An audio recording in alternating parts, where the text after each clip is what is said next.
Hello friends, Jayashree stitching में आप सभी का फिर से एक बार बहुत बहुत स्वागत करती हूँ।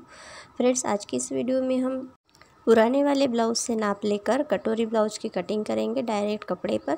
तो यहाँ पर ये जो ब्लाउज है ये 34 इंच साइज का ब्लाउज़ है।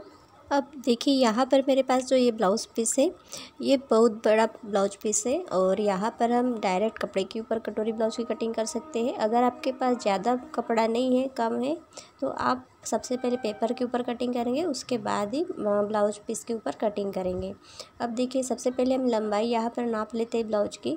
तो इस प्रकार से देखिए शोल्डर का जो जॉइंट है वहाँ पर टेप को पकड़ेंगे और इस प्रकार से इसकी लंबाई नापेंगे। तो यहाँ पर इस ब्लाउज की लंबाई 13.25 इंच आ रही है, तो हम 14.25 इंच पर यहाँ पर मार्किंग करेंगे। तो इस प्रकार से हम दोनों तरफ निशान लगा लेते हैं। अब सीधी लाइन खींचेंगे यहाँ पर शोल्डर के लिए। इस प्रकार से ये हमारी शोल्डर वाली लाइन है। देखिए शोल्डर का हमें मार्किंग करना है, उसके पहले हम पीछे का गला यहाँ पर नाप लेते हैं। तो इस प्रकार से अच्छे से ब्लाउज को यहाँ पर बिछा के रखेंगे और इसके बाद हम यहाँ पे गले का नाप लेंगे। तो यहाँ पर पीछे का जो गला है वो 7 इंच है। देखिए इस प्रकार से बराबर गले का जो सेंटर है वहाँ पर टेप रखेंगे और तिरछा नापेंगे शोल्डर के ऊपर टेप रख के। देखिए अगर आपका पीछे का गला 7, 8, 9 और 10 इंच तक है तो आप 5.5 इंच शोल्डर ले सकते हैं। अगर आपका पीछे का गला 10 इंच से ज़्यादा है तो आप 5 इंच शोल्डर रखेंगे। अब देखिए यहाँ पर हमने 5.5 इंच शोल्डर लिए हैं और आर्महोल की लंबाई हम यहाँ पर लेंगे 5.5 इंच। तो देखिए यहाँ पर मैं एक सीधी लाइन खींच देती हूँ और यहाँ पर हम 5.5 इंच पर इस तरह से मार्किंग कर लेते हैं। अब इस प्रकार से हम यहाँ पर एक सीधा लाइन खींच देंगे। अब इसी लाइन पर हम चेस्ट का नाप डालेंगे। तो चेस्ट है 34 इंच, तो उसका 4 पार्ट हम यहाँ पर लेंगे 8.5 इंच और 1.5 इंच हम यहाँ पर ले रहे हैं मार्जिन के लिए। अब इसके बाद यहाँ कॉर्नर से हम आर्महोल के लिए 1.25 इंच पर मार्किंग करेंगे। टेप को इस प्रकार से रखेंगे और इसका हाफ करेंगे और यहाँ से हम इसका आर्महोल का शेप देंगे। तो देखिए यहाँ पर मैंने जो सेंटर पर मार्किंग की है वहीं पर मैंने इसको मिलाते हुए इस प्रकार से शेप दे दिया है। ये हमारा बैक आर्महोल है। ये देखिए बराबर 1.25 इंच की दूरी से मैंने ये शेप दिया है आर्महोल का। अब यहाँ पर हम कमर को नाप लेते हैं। इसके बाद हम कमर देख लेते हैं कि ये कितना आ रहा है। तो यहाँ पर ये कमर जो आ रही है वो 30 इंच है। इसी के साथ मैं आपको यहाँ पे चेस्ट का भी मेजरमेंट नाप के यहाँ पे दिखा देती हूँ। तो यहाँ पर देखिए ये चेस्ट है यहाँ पे 8.5 इंच, मतलब यहाँ पे 34 इंच ये चेस्ट साइज़ है इस ब्लाउज़ का। तो इसलिए देखिए यहाँ पर मैंने बराबर 8.5 इंच पर इस तरह से मार्किंग की है। अब हम कमर की मार्किंग कर लेते हैं। 30 इंच कमर है तो 7.5 इंच पर मार्किंग करेंगे। उसका 4 पार्ट 7.5 इंच होता है। 1 इंच हम लेंगे टक्स के लिए और 1.5 इंच लेंगे मार्जिन के लिए। तो यहाँ पर अब हम इस निशानों को इस तरह से मिला देंगे। देखिए यहाँ पर हम सबसे पहले पीछे वाले पल्ले की कटिंग कर रहे हैं। तो यहाँ पर देखिए अब हम गले की चौड़ाई ले लेते हैं 2.5 इंच और गले की लंबाई हम नापे थे 7 इंच, तो उसमें हाफ इंच एक्स्ट्रा मिलाएंगे मार्जिन के लिए और यहाँ पर हम 7.5 इंच पर मार्किंग कर लेंगे। और नीचे की तरफ हम चौड़ाई रखेंगे 2.5 इंच। तो यहाँ पर हम गोल गले का शेप दे देते हैं। तो ये देखिए मैंने इस प्रकार से गोल गले का शेप दे दिया है। अब हम यहाँ पे टक्स की मार्किंग कर लेते हैं। तो 4 इंच पर इस तरह से निशान लगाएंगे। अब यहाँ पर हम एक सीधी लाइन खींच देंगे। ये देखिए इस प्रकार से। अब टक्स की लंबाई हम यहाँ पर रखेंगे 4.5 इंच। तो 4.5 इंच पर इस तरह से मैंने मार्किंग कर ली है। अब देखिए यहाँ पर हम साइड में हाफ इंच की दूरी पर इस तरह से एक निशान लगाएंगे। देखिए ऊपर की तरफ। अगर यहाँ पर ज़्यादा डीप गला होता तो ये निशान हम 1.25 इंच पर लगाते। अब यहाँ पर देखिए दोनों तरफ मैंने ये हाफ इंच पर मार्किंग की है टक्स की चौड़ाई के लिए। तो यहाँ पर हम इस प्रकार से इसको मिला देंगे। अब इसके बाद हम यहाँ पर देखिए साइड्स पे हमने जो हाफ इंच पर मार्किंग की है इसको भी मिला देते हैं इस प्रकार से तिरछा। तो यहाँ पर ये हमारा पीछे का ड्राफ्टिंग अब कंप्लीट है। तो ये पीछे का पल्ला हम यहाँ पर कट कर लेते हैं। एक टक्स के ऊपर कट लगाएंगे। अब यहाँ पर मैं गले की कटिंग नहीं कर रही हूँ क्योंकि मुझे इसी नाप से मुझे एक और ब्लाउज कटिंग करनी है, तो इसलिए मैं इसको बाद में कट करूँगी। अब इस प्रकार से हम एक एक कट लगा देंगे। अब इसके बाद हम फ्रंट वाले पार्ट की कटिंग करेंगे। तो ये देखिए हमने पीछे का पल्ला यहाँ पर ले लिया है। इसको मैं या इस तरह से बिछा दूँगी। ये बंद साइड मेरी तरफ है और खुली साइड दूसरी तरफ है।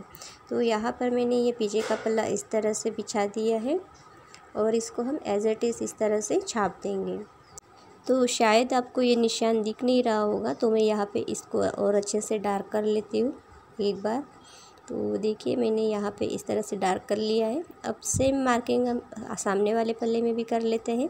तो यहाँ पर मैंने 5.5 इंच पर इस तरह से मार्किंग की है और आर्म होल की भी हम मार्किंग कर लेते हैं। 5.5 इंच पर लंबाई ले लेते हैं और यहाँ से हम आर्म होल का भी शेप दे देंगे। तो यहाँ पर बैक आर्म होल का मैंने शेप दिया है। अब फ्रंट आर्म होल का भी यहाँ पर शेप दे देंगे। तो इसको हम थोड़ा डार्क कर लेते हैं। तो ये देखिए मैंने ये फ्रंट आर्म होल को डार्क कर लिया है और ये देखिए ये है बैक आर्म होल। तो इस प्रकार से मैंने ये डार्क कर लिया है। यहाँ पर अब हम चेस्ट का मार्किंग करेंगे 8.5 इंच पर और यहाँ पर हम 1.5 इंच लेंगे मार्जिन के लिए। अब इसके बाद हम सामने के गले की लंबाई का निशान लगाएंगे। तो यहाँ पर मैं 6.5 इंच पर इस तरह से मार्किंग करूँगी और 2.5 इंच लेंगे नीचे तरफ गले की चौड़ाई और यहाँ पर एक बॉक्स बना लेंगे। तो इस प्रकार से मैं ये बॉक्स बना लेती हूँ और यहाँ पर हम गोल गले का शेप दे देंगे। तो ये देखिए ये मैंने गले का शेप दे दिया। तो फ्रेंड्स देखिए ये जो ब्लाउज पीस है बहुत ही सॉफ्ट है और यहाँ पे चौक बराबर से चल नहीं रहा है, तो इसलिए थोड़ी दिक्कत हो रही है। अब देखिए शोल्डर से नीचे की तरफ हम यहाँ पे 4.25 इंच पर एक मार्किंग करेंगे।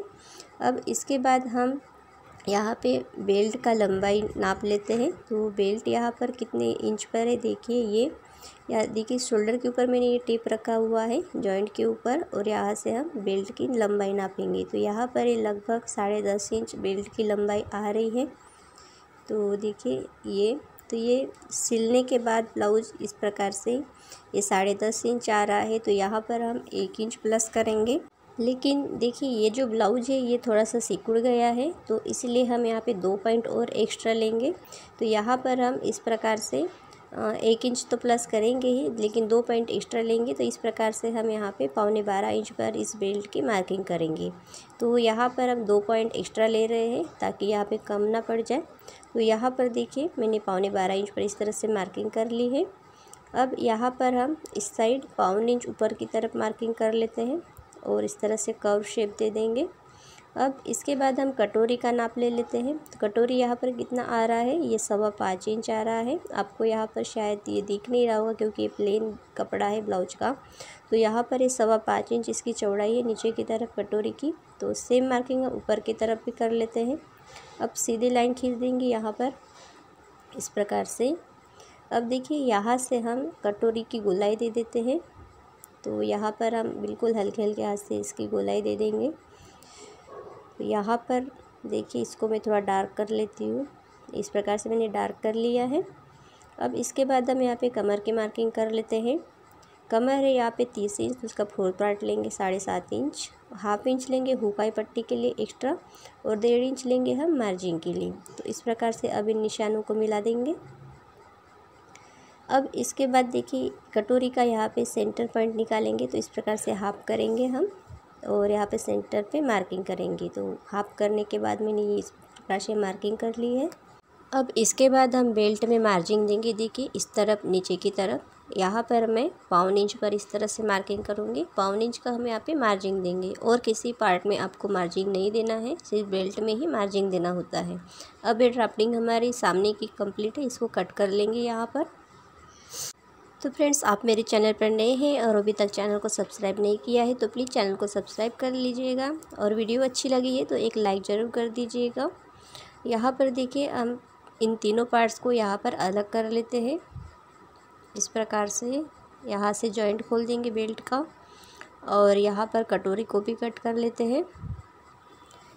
तो देखिए इस प्रकार से हमने ये यहाँ पे कट कर लिया है और यहाँ से देखिए थोड़ा सा ये बचा हुआ इसको भी कट कर लेंगे।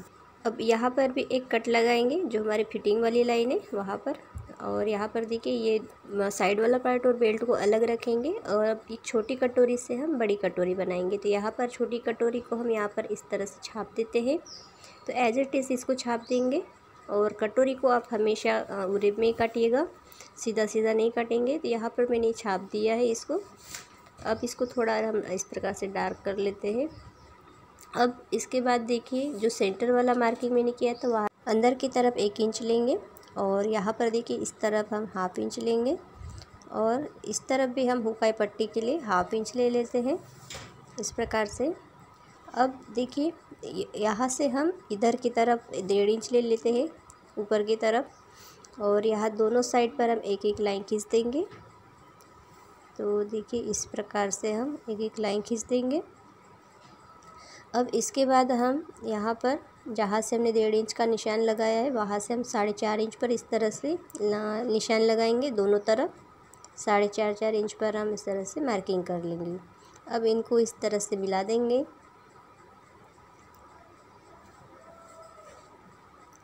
तो यहाँ पर देखिए इस तरफ भी मिला देंगे इसको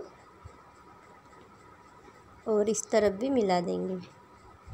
अब इसके बाद हम यहाँ पे कटोरी की गोलाई दे देंगे 1/2 इंच की दूरी से और नीचे की तरफ जैसे जाएंगे तो इसको थोड़ा इस तरह से फैलाते हुए ले जाएंगे। अब ये कटोरी हमारी रेडी है 34 इंच साइज की। इसको हम कट कर लेंगे यहाँ पर।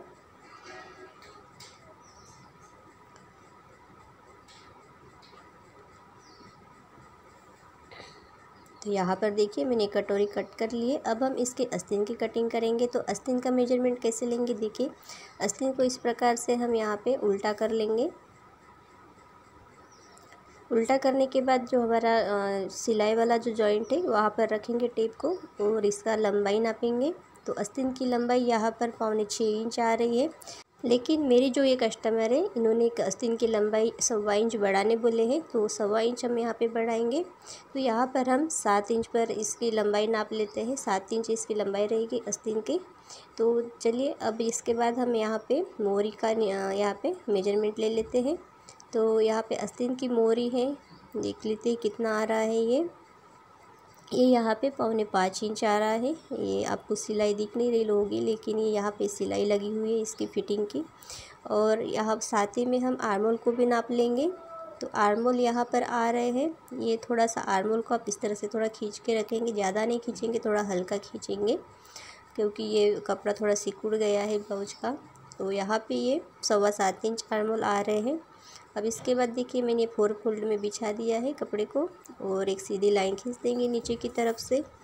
अब इसके बाद हम आस्तीन की लंबाई का निशान लगाएंगे। तो उसके पहले हम नीचे की तरफ फोल्ड करने के लिए 1.25 इंच पर इस तरह से मार्किंग कर लेते हैं। तो ये हमारा इतना कपड़ा नीचे की तरफ फोल्ड हो जाएगा। अब यहाँ पर हम एक सीधी लाइन खींच देंगे इस प्रकार से। अब देखिए यहाँ से हम लंबाई का निशान लगाएंगे आस्तीन का। तो 7 इंच हमें आस्तीन की लंबाई रखनी है तो हम यहाँ 1/2 इंच एक्स्ट्रा लेंगे और 7.5 इंच पर इस तरह से मार्किंग करेंगे। तो दोनों तरफ इस तरह से मार्किंग कर लेते हैं। अब यहाँ पर देखिए एक लाइन खींच देंगे और बॉक्स बना लेंगे। तो बॉक्स बनाने के बाद देखिए टेप को इस प्रकार से हम रखेंगे और यहाँ पर हम 3.5 इंच पर ऊपर से इस तरह से निशान लगाएंगे। 3.5 इंच पर इस तरह से मैंने मार्किंग कर ली है और एक लाइन खींच देंगे यहाँ पर मार्किंग करने के बाद। अब इसके बाद हम यहाँ पे आर्मोल हमने नापा था 7.25 इंच। तो 7.25 इंच पर इस तरह से तिरछा टेप रख के मार्किंग करेंगे और 1.5 इंच लेंगे मार्जिन के लिए। अब इसके बाद हम यहाँ पे मोरी का निशान लगाएंगे। तो 4.25 इंच पर हम इसका निशान लगाएंगे इस प्रकार से और 1.5 इंच लेंगे एक्स्ट्रा मार्जिन के लिए। अब इन निशानों को इस तरह से मिला देंगे और नीचे से इसको इस प्रकार से तिरछा कर देंगे क्योंकि ये बिना अस्तर वाला ब्लाउज है। तो इसको हम फोल्ड करेंगे नीचे से और यहाँ देखिए ऊपर की तरफ भी इस तरह से तिरछा मिलाएंगे और टेप को इस प्रकार से रखेंगे और यहाँ पे सेंटर पे मार्किंग करेंगे। अब यहाँ पर हमें आस्तीन की गोलाई देनी है तो उसके लिए हमें ऊपर की तरफ 1/2 इंच पर इस तरह से मार्किंग करनी है और यहाँ से अब देखिए मैंने ये गोलाई दे दी है आस्तीन की। अब यहाँ पर हमारी आस्तीन जो है रेडी है, इसको हम यहाँ पे कट कर लेंगे। तो चलिए अब हम इसको जल्दी से कट कर लेते हैं। देखिए अगर आप अस्तर वाला ब्लाउज कटिंग कर रहे हैं तो आस्तीन में आपको सिर्फ 1 इंच का मार्जिन देना होता है। ये बिना अस्तर वाला ब्लाउज है इसलिए मैंने यहाँ पे 1.25 इंच का मार्जिन दिया है नीचे की तरफ फोल्ड करने के लिए, या फिर आप 1 इंच का भी यहाँ पे फोल्ड करने के लिए छोड़ सकते हैं मार्जिन। अब इसके बाद हम यहाँ पे एक एक कट लगा देंगे सेंटर पर और यहाँ पे आर्मोल पर। और यहाँ नीचे की तरफ भी एक कट लगाएंगे, जिससे हम फोल्ड करेंगे तो यहाँ हमें पता चल जाएगा कि हमें यहाँ से फोल्ड करना है। अब यहाँ पर देखिए हमारी पूरे ब्लाउज की कटिंग यहाँ पर हो गई है। तो फ्रेंड्स, आपको ये वीडियो कैसे लगी प्लीज़ कमेंट बॉक्स में कमेंट करके बताइएगा। और आप सिलाई से संबंधित आपको मुझसे कुछ पूछना है तो कमेंट करके पूछ सकते हैं। तो आज की वीडियो में बस इतना ही, मिलते हैं अगली वीडियो में। Thank you.